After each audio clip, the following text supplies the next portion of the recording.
Suamiku selalu pulang membawa senyum untuk wanita lain, sedangkan aku hanya mendapat bentakan, air mata, dan hutang yang tak pernah kubuat. Ketika semua orang menganggap aku tak akan berani melawan, mereka tidak menyadari bahwa aku sudah menyusun langkah yang akan menghancurkan kesombongan mereka satu persatu. Begini kisah selengkapnya, tapi sebelum kita lanjut ke ceritanya, alangkah baiknya subscribe dulu channel ini, nyalakan lonceng notifikasinya, agar saya semangat untuk menghadirkan cerita yang lebih menarik lagi, dan jangan lupa absen di bawah. Kalian dari kota mana saja? Suara deru mobil Mas Randy terdengar berhenti di depan pagar rumah tepat pukul 10 malam. Aku yang sejak tadi duduk menantinya di ruang tamu, segera berdiri dan mengusap wajah yang mulai tampak sembab. Ketika pintu terbuka, senyum yang sempat terpatri di bibirnya mendadak sirna begitu mata kami saling beradu. Tanpa sepatah kata pun menyapa, ia melempar jaket kulitnya ke atas sofa tepat di sampingku, menyisakan aroma parfum wanita yang sangat asing namun sudah sering kucium dalam beberapa bulan terakhir. Rasa sesak langsung menghimpit dadaku, menyadarkan bahwa kehadiranku di rumah ini tak lebih dari sekadar bayangan yang tak diinginkan. Aroma manis yang menyengat itu seolah menjadi penanda jelas bahwa ia baru saja melepas tawa bersama wanita lain di luar sana. Dengan tangan bergetar, aku mencoba memberanikan diri mendekatinya yang sedang menuang air minum di dapur. "Mas, tadi ada penagih utang datang lagi ke rumah membawa surat tagihan bank atas namamu," ucapku dengan suara selirih mungkin, berusaha tidak memancing emosinya. Namun, Mas Randy justru membanting gelas plastik ke atas meja hingga airnya memercik ke wajahku. Matanya melotot tajam, menatapku penuh amarah seolah-olah aku baru saja melakukan kejahatan besar di depan matanya. "Kamu ini bisa diam tidak? Pulang kerja bukannya disambut dengan tenang, malah langsung membahas uang," bentaknya dengan suara membentak yang menggema di seluruh ruangan. Ia kemudian melangkah maju, menunjuk wajahku dengan jari telunjuknya yang gemetar karena emosi. "Urusan utang itu bisnisku, kamu tak perlu ikut campur dan menyusahkanku dengan pertanyaan bodohmu itu," tambahnya lagi sebelum melangkah pergi menuju kamar dan membanting pintu dengan keras. Aku terduduk lemas di dinginnya lantai ubin, menatap bayangan diriku di kaca yang penuh dengan air mata dan keputusasaan yang tak bertepi. Kesetiaan dan kesabaran seorang pasangan bukanlah alasan untuk memperlakukannya secara semena-mena. Komunikasi yang kasar hanya akan menghancurkan rasa hormat dan menghancurkan pondasi sebuah rumah tangga. Pagi harinya, aku menyambut terbitnya matahari dengan pandangan mata yang sangat berbeda dari sebelumnya. Mas Randy keluar dari kamar dengan pakaian sangat rapi, bersiap pergi tanpa sepatah kata pun menyapa diriku. Ia meletakkan uang Rp20.000 di atas meja dengan penuh kesombongan, seolah jumlah kecil itu sangat cukup untuk kebutuhan seminggu. Aku hanya menatap uang tersebut tanpa menyentuhnya sedikit pun, menahan gejolak amarah yang membakar dada. Saat ia hendak melangkah keluar rumah, aku mencoba menahannya dengan nada suara yang tenang dan halus.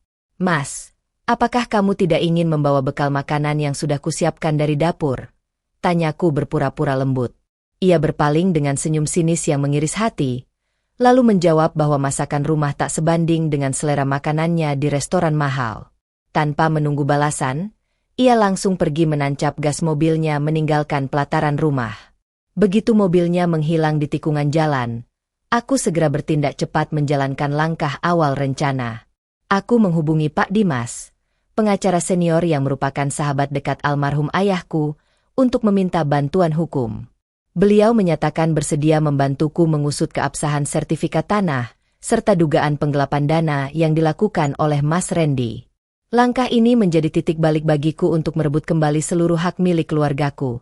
Keberanian untuk mencari keadilan lahir dari dorongan kuat menjaga martabat diri yang selama ini diabaikan. Siang harinya, aku memenuhi janji bertemu dengan Pak Dimas di sebuah kantor hukum yang sangat tenang. Di dalam ruangan kerja beliau yang penuh dengan tumpukan buku hukum, aku membeberkan semua bukti lembaran tagihan bank dan foto dokumen transaksi yang sempat kuambil semalam. Pak Dimas mengamati setiap lembar berkas itu dengan kening berkerut dan wajah yang semakin serius. Beliau menghela napas panjang lalu memberitahuku bahwa situasi hukum saat ini berada di pihakku. Pak Dimas menjelaskan bahwa pemindahan sertifikat tanah atas nama orang tuaku menjadi jaminan pinjaman tanpa persetujuan tertulis dariku mengandung unsur tindak pidana penipuan. Beliau menyarankan agar aku tetap berpura-pura menjadi istri yang lemah dan penurut di depan Mas Randy, agar ia tidak curiga sedikit pun. Biarkan dia merasa berada di atas angin sampai seluruh jebakan hukum ini terpasang rapi, tegas Pak Dimas memberikan ketenangan pada batinku yang gelisah. Pulang dari kantor pengacara, hatiku terasa jauh lebih mantap dan siap menghadapi segala kemungkinan yang ada. Aku melangkah memasuki rumah dengan kepala tegak, tidak ada lagi rasa takut atau rasa minder seperti hari-hari sebelumnya. Ketika melihat tumpukan baju kotor Mas Randy di kamar, aku memeriksanya kembali dan menemukan sebuah kunci kecil tersimpan rapi di dalam kantong celana bagian dalam. Kunci itu diduga kuat merupakan akses menuju brankas rahasia yang ia sembunyikan selama ini. Kesabaran dalam menyusun strategi jauh lebih efektif daripada meluapkan emosi tanpa arah yang jelas. Malam itu, Mas Randy pulang lebih larut dari biasanya dengan wajah yang dipenuhi raut kelelahan mendalam. Begitu melangkah masuk, ia langsung melempar tas kerjanya ke sofa dan memintaku mengambilkan air es tanpa menguapkan kata manis. Aku melayaninya dengan sangat patuh, menyajikan minum dan makanan tanpa banyak bicara seperti yang selalu ia inginkan selama ini. Dalam hatinya, ia pasti berpikir bahwa ancaman bentakannya kemarin telah berhasil membuatku tunduk dan semakin takut padanya. Saat ia sedang membersihkan diri di dalam kamar mandi, aku memanfaatkan kesempatan emas itu dengan bergerak cepat. Menggunakan kunci kecil yang kutemukan tadi siang, aku mencoba membuka laci terkunci di dalam lemari pakaian pribadinya. Setelah laci terbuka, mataku terbelalak melihat tumpukan dokumen rahasia, buku tabungan atas nama Sela, serta catatan aliran dana usaha yang dipalsukan untuk mengelabui pembukuan perusahaan tempatnya bekerja selama bertahun-tahun. Tanganku bergetar menahan amarah yang meluap saat membaca rincian dana usaha yang ia alihkan secara ilegal demi memanjakan Sela. Pria yang kerap membentakku karena masalah uang dapur ini ternyata telah menghamburkan ratusan juta rupiah untuk wanita simpanannya. Aku segera memotret seluruh isi dokumen penting itu menggunakan ponselku dengan sangat teliti sebelum mengembalikan posisi kunci seperti semula. Malam ini, kebohongan besar yang ia sembunyikan akhirnya terbongkar sepenuhnya di tanganku. Kejahatan dan kecurangan yang disembunyikan rapat-rapat pada akhirnya akan terungkap oleh ketelitian orang yang tersakiti. Keesokan harinya, aku dikejutkan oleh kedatangan seorang wanita berpenampilan sangat mencolok di depan pagar rumah. Wanita itu adalah Sela, dengan pakaian mewah dan perhiasan berkilau yang kutahu dibeli dari hasil keringat dan uang curian suamiku. Tanpa rasa malu, ia melangkah masuk ke dalam halaman rumahku sambil menatapku dari atas sampai bawah dengan pandangan sangat merendahkan.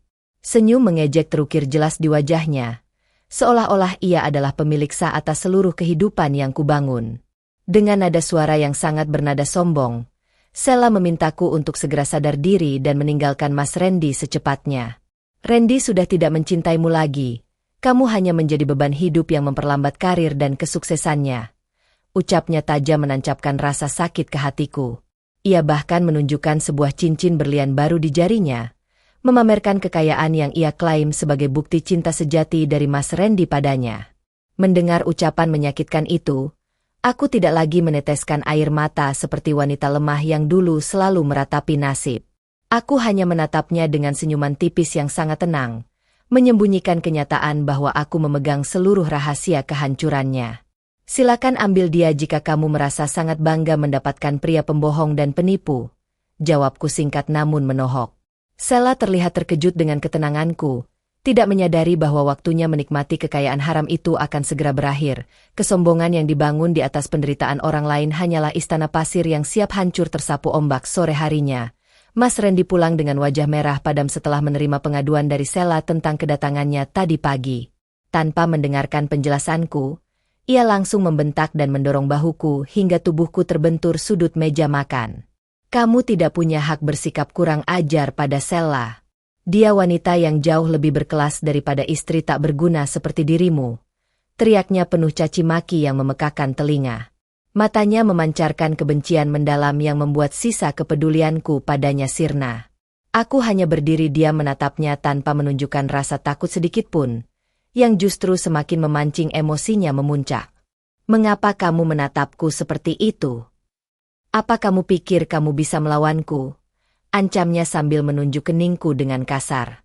Ia kemudian menyodorkan selembar surat perjanjian cerai yang sudah ia persiapkan, memintaku menandatanganinya tanpa menuntut harta gono gini atau mengusik aset usahanya.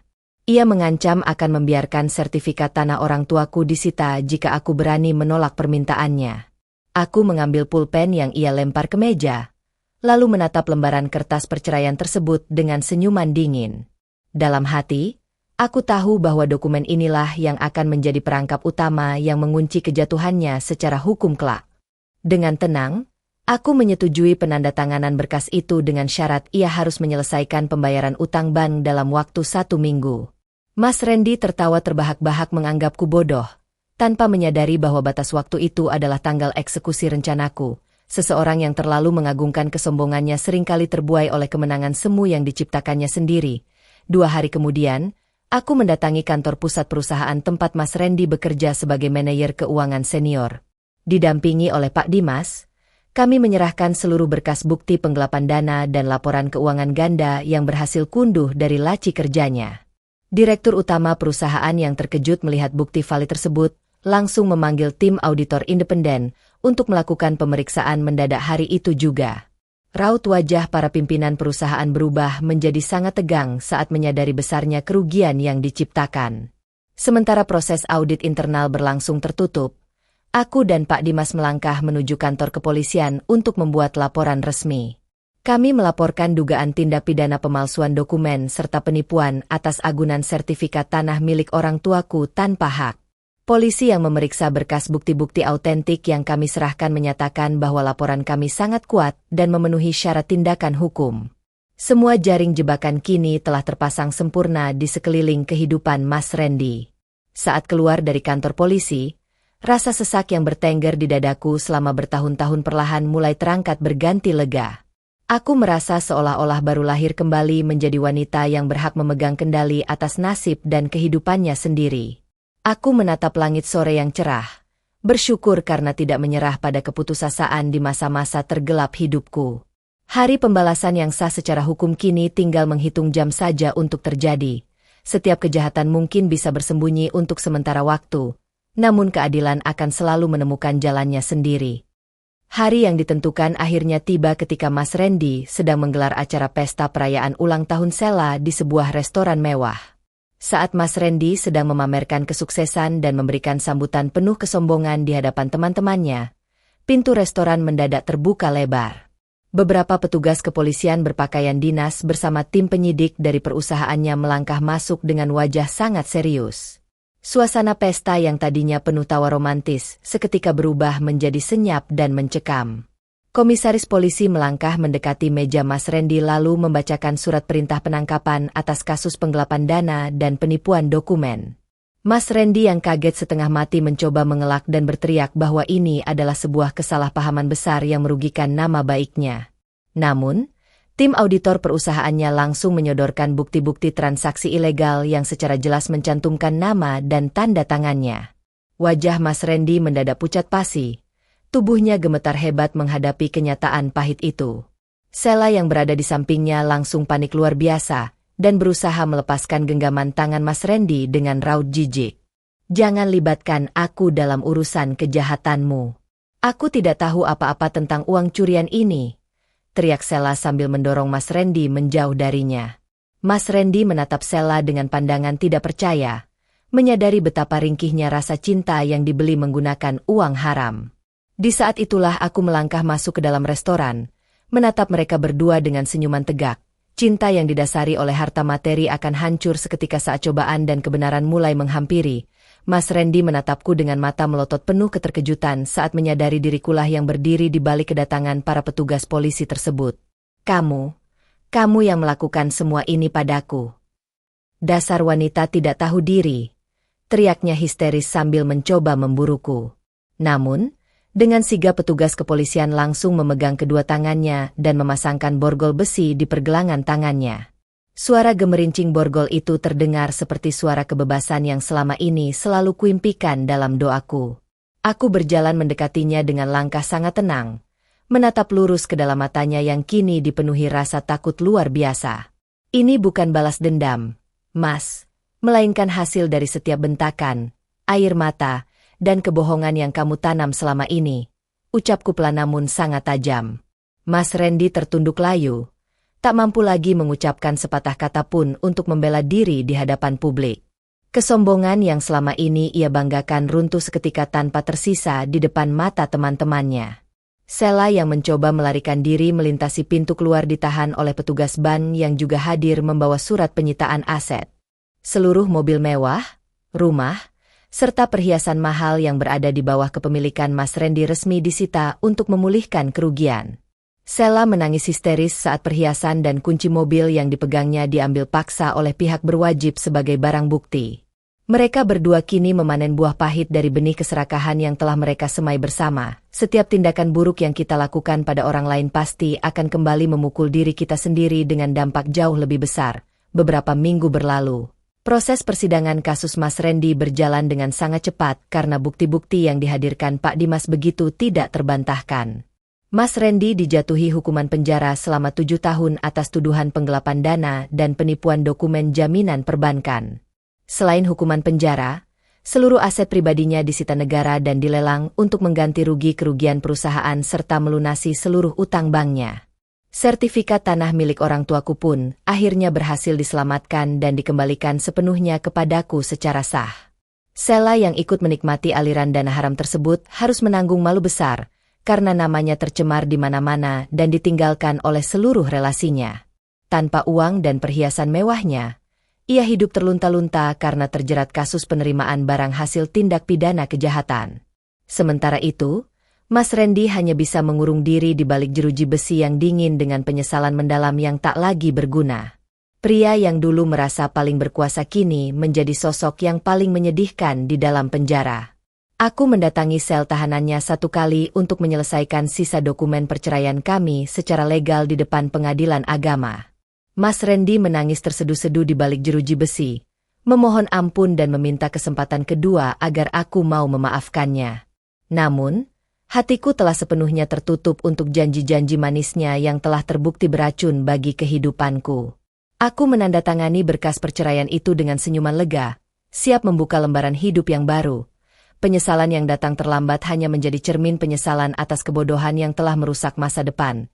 Setelah resmi bercerai dan menyelesaikan seluruh urusan hukum, aku memilih pindah ke sebuah kota kecil yang tenang di dekat tepi pantai.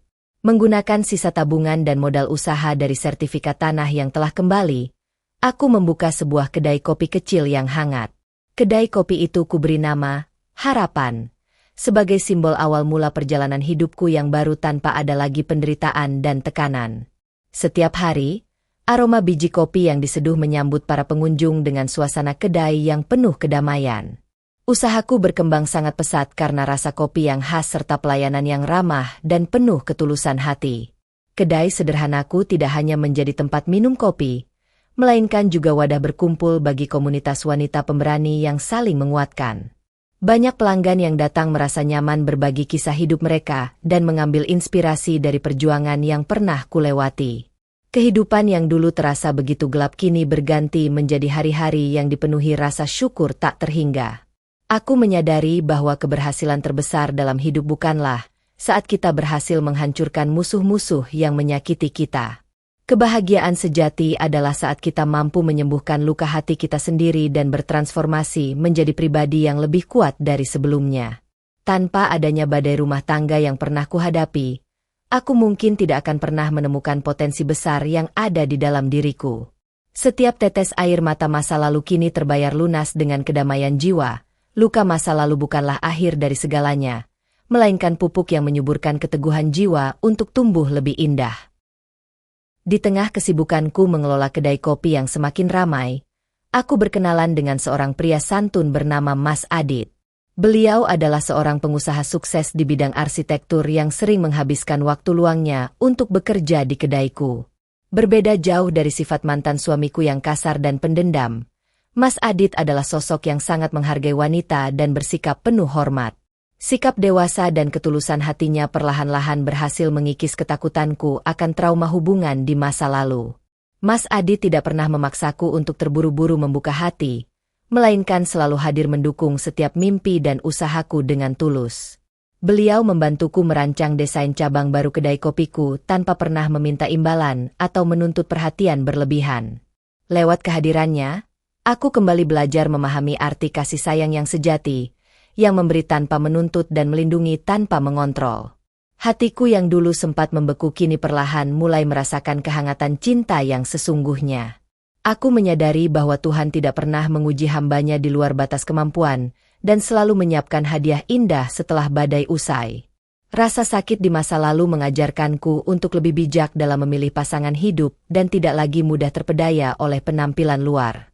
Mas Adit menunjukkan bahwa pria sejati tidak pernah takut pada keberhasilan wanitanya, melainkan bangga menjadi bagian dari perjuangannya. Kehidupanku kini berjalan ke arah yang jauh lebih positif dan penuh harapan. Cinta yang sehat tidak pernah mengikis jati dirimu, melainkan membantumu tumbuh menjadi versi terbaik dari dirimu sendiri. Suatu hari, seorang wanita berpakaian lusuh mendatangi kedai kopiku dengan wajah dipenuhi penyesalan mendalam dan rasa malu. Wanita itu adalah Sela, yang kini hidup serba kekurangan setelah seluruh aset dan pekerjaannya hilang akibat keterlibatannya dulu. Dengan suara bergetar dan mata berkaca-kaca, ia memohon maaf atas segala sikap kurang ajarnya di masa lalu yang telah menghancurkan rumah tanggaku. Ia mengaku baru menyadari bahwa rasa sakit yang kualami dulu kini berbalik menimpa kehidupannya secara nyata. Aku menatap Sela tanpa ada rasa benci atau niat untuk membalas dendam sedikit pun pada dirinya yang sudah terpuruk. Aku memberikannya sepiring makanan hangat dan secangkir kopi, lalu mendengarkan segala keluh kesahnya dengan sikap tenang dan bijaksana. Aku sudah memaafkanmu sejak lama, Sela. Hiduplah dengan jujur agar kamu bisa menemukan kedamaian sejati, ucapku lembut padanya. Sela menangis terseduh-seduh menahan haru, terkejut melihat kebaikan hati yang masih kuberikan padanya meski ia dulu begitu jahat. Sela juga menyampaikan surat penyesalan yang dikirim oleh Mas Randy dari balik sel penjara yang berisi permohonan ampun atas segala dosanya. Aku membaca surat itu dengan tenang, lalu melipatnya rapi tanpa ada keinginan untuk membalas pesan tersebut. Masa laluku bersama Mas Randy telah benar-benar usai dan aku tidak ingin lagi menengok ke belakang menghabiskan energi. Aku telah memilih untuk melangkah maju memeluk masa depan yang penuh dengan cahaya kebahagiaan. Ketulusan untuk memaafkan adalah bentuk kemenangan tertinggi atas rasa sakit hati dan dendam yang pernah ada 2 tahun kemudian. Bisnis kedai kopiku berkembang pesat hingga berhasil membuka beberapa cabang di berbagai kota besar Indonesia. Aku juga mendirikan sebuah yayasan pemberdayaan wanita untuk membantu para istri yang korban kekerasan dalam rumah tangga agar bisa mandiri secara finansial. Pengalaman pahit di masa lalu kini kubuat menjadi sumber kekuatan dan kebaikan bagi ribuan wanita di luar sana yang sedang berjuang. Rasa bahagia yang mendalam kini menyelimuti seluruh sudut kehidupanku yang baru. Hubunganku dengan Mas Adit semakin mantap, hingga kami akhirnya memutuskan untuk melangsungkan pernikahan sederhana yang dihadiri keluarga dekat. Pernikahan kami dipenuhi dengan kehangatan, doa tulus, serta rasa saling menghormati yang sangat tinggi satu sama lain. Saat berdiri di samping Mas Adit di pelaminan, aku menatap cermin dan tersenyum melihat sosok wanita kuat yang berhasil bangkit dari kehancuran. Aku telah memenangkan pertempuran hidupku tanpa harus menjadi jahat seperti mereka. Mantan suamiku masih harus menjalani sisa masa hukumannya di penjara dalam kesendirian dan penyesalan yang tak bertepi. Sementara itu, aku hidup bahagia menikmati hasil dari perjuangan, kesabaran, dan keteguhan hati yang tak pernah menyerah pada keadaan. Kehidupan mengajarkanku bahwa kesabaran yang dibarengi dengan keberanian bertindak akan selalu membuahkan hasil akhir yang sangat manis. Senyuman yang dulu hilang kini telah kembali menghiasi wajahku untuk selamanya. Kebahagiaan sejati adalah hadiah terbesar bagi jiwa yang memilih untuk bangkit dari kehancuran dan terus menyebarkan kebaikan. Kisah perjalanan hidup ini memberikan kita semua pelajaran yang sangat berharga mengenai arti kesetiaan, harga diri, dan keberanian. Rumah tangga seharusnya menjadi tempat perlindungan yang paling aman, bukan tempat di mana seseorang diinjak-injak martabatnya secara semena-mena. Jangan pernah takut untuk berdiri tegak melawan ketidakadilan, karena kebenaran dan hukum akan selalu berpihak pada mereka yang berani memperjuangkan haknya. Setiap kebohongan dan kesombongan pada akhirnya pasti akan runtuh di hadapan kebenaran. Penting bagi setiap wanita untuk memiliki kemandirian, baik secara mental, emosional, maupun finansial dalam menghadapi segala ujian hidup. Jangan biarkan siapapun membuatmu merasa tidak berharga atau bergantung sepenuhnya pada orang yang salah dalam hidupmu. Ketika kamu berani mengambil langkah pertama untuk melindungi dirimu, Tuhan akan membukakan jalan kebebasan dan kebahagiaan yang tak pernah kamu duga. Ingatlah bahwa masa depanmu ditentukan oleh keberanianmu bertindak hari ini. Pada akhirnya, pembalasan terbaik atas perlakuan jahat orang lain adalah dengan menjadi pribadi yang jauh lebih sukses, bahagia, dan penuh berkah. Maafkanlah masa lalumu, namun jangan pernah melupakan pelajaran berharga yang telah membentuk keteguhan dirimu saat ini. Tetaplah menjadi pribadi yang baik dan tulus, karena kebaikan yang kamu tanam dengan air mata akan tumbuh menjadi buah kebahagiaan yang sangat manis di masa depan. Kehidupan tidak pernah menuntut kita untuk selalu menang, namun menuntut kita untuk tidak pernah menyerah pada ketidakadilan.